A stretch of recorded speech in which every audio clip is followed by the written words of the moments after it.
अभी आप सुन रहे हैं रिंकू म्यूजिक फिल्म्स की शानदार प्रस्तुति।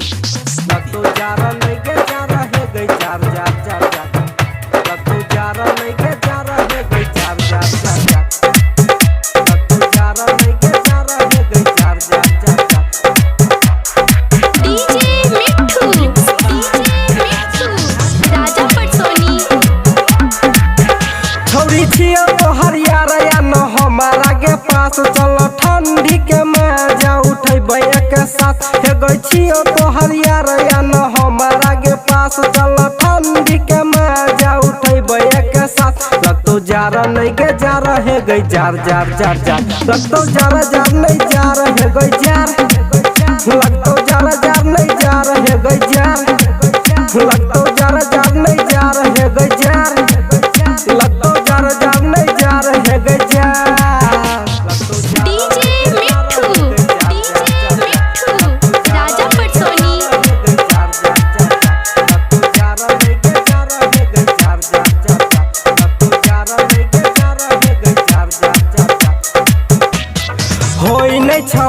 बड़ा दहस गे आना तू हमारा पास गे ठंडी के मजा दिलाई देबो हम तोरा अपना साथ गे होई नहीं छौ बड़ा दहस गे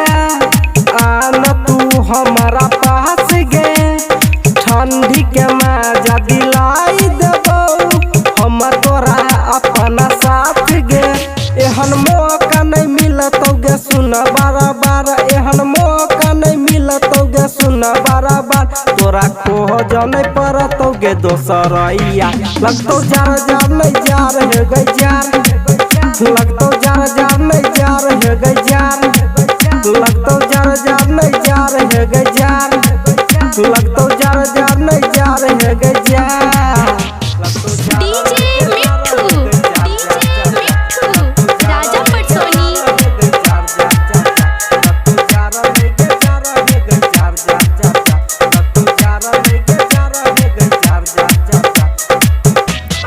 रात के अनहरिया में है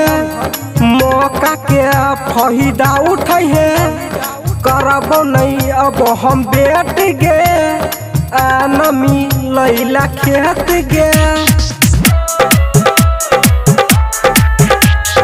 रात के अनहरिया में है मौका के फायदा उठे है